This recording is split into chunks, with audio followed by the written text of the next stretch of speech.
Today, you're going to learn how to build an easy, budget-friendly, homemade charcoal stove from Brazil. You need to learn how to make this stove, and you'll need paint cans.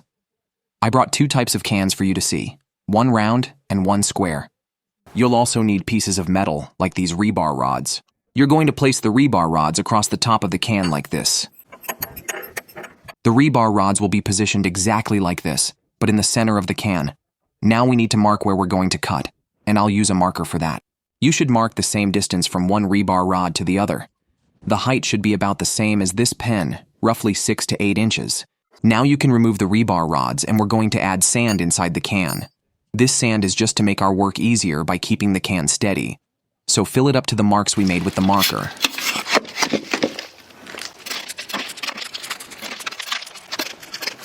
Make sure the sand is packed down firmly. Now I'm going to make the opening using this rebar tip. It's simple. Just place it on the mark and hit it with a hammer. Before piercing the can, position it exactly how the stove's rebar will be placed. So I pierce all 4 marks the same way.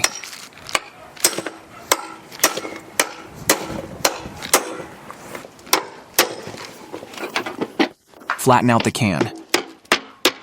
Now we need to insert the rebar rods into the holes we made. It's simple. Just insert the rebar into the hole and tap it in.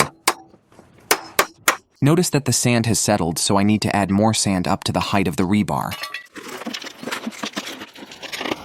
Now you need to place the other rebar rods on top, creating a grate to hold the charcoal. Leave about a finger's width of space between each one. Now you'll need some clay. I'll dig and show you that it's simple clay you can even find by the roadside. The clay will help the stove last longer, even years, just like the stoves from the past. It's so important that this clay is still used today for these charcoal stoves.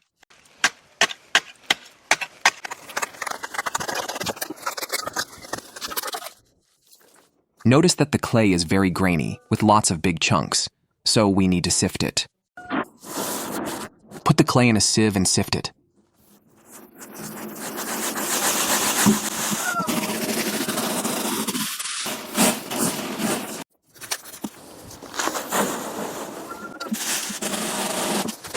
We have the sifted clay. Now, we'll use this amount as the base for the stove's mixture. You'll need 1 measure of clay. We'll need sifted sand. We'll use 2 measures of sand, equal in volume to the clay. 1 measure of sand. 2 measures of sand. We have 1 measure of clay and 2 measures of sand.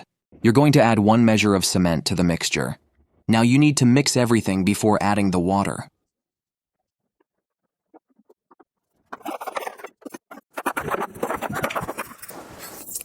Now add 1 measure of water.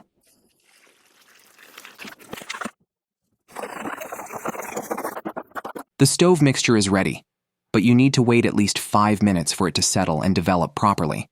While we wait for the mixture to settle, let's take the opportunity to grease the bucket where the charcoal will go. I'm using motor oil, but you can use any oil to prevent sticking. Now, position the rebar rods and then place the bucket in the center of the can on top of the rebar rods. Now we can bring the mixture to the stove. It has already rested for over 5 minutes and is ready. Hold the bucket centered so it doesn't move, and add the mixture around it until it's completely filled.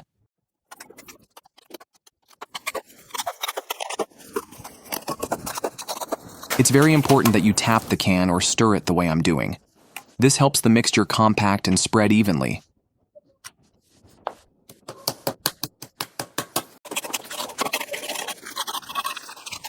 Let's wait for it to dry a bit. The mixture is firmer now, so let's move to the next step. You need to create 4 openings for oxygen circulation. Without these openings, there won't be any fire. I'll use a piece of pipe to mark and show you where they should be.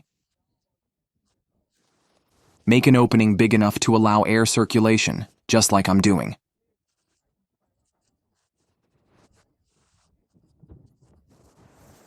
Now I'll show you how to do it with the square can.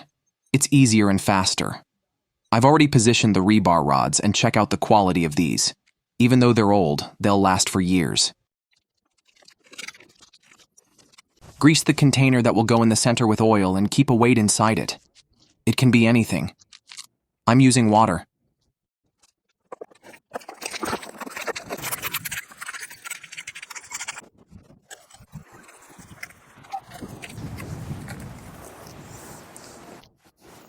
Let's wait for it to dry. Today is the next day, so it's time to remove the mold. It's simple. Just hold the bucket and pull it out easily. After that, we'll clean the stove. Let's remove it before it hardens completely. Before cleaning, we need to remove the sand and make the opening where the charcoal ashes will fall. I'll mark it with a marker to show you, then make the cut. The opening should be large enough to allow plenty of air in, which helps keep the charcoal glowing and burning. This technique helps cook faster. The more air flows in, the stronger the charcoal flames will be, and it also makes daily cleaning easier. So, pay close attention.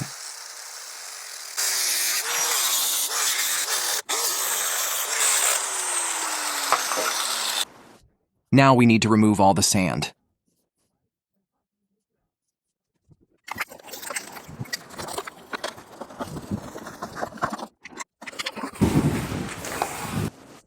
This is the inside part, where the charcoal ashes will fall and the air will flow in.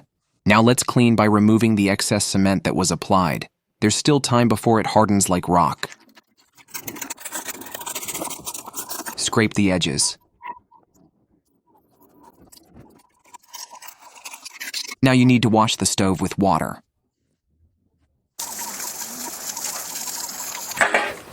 Now I'll show you with the square can.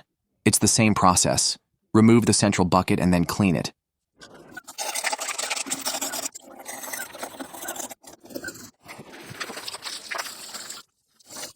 For the cement to cure properly, you need to wet the stove for at least a week. Brazilians typically wet it 3 times a day for a whole month to make sure the stove mixture becomes strong and lasts for generations. Only after that period can you start cooking. The Brazilian charcoal stove is ready. This stove has been widely used in northeast Brazil for a long time, and even today, families use it to save cooking gas.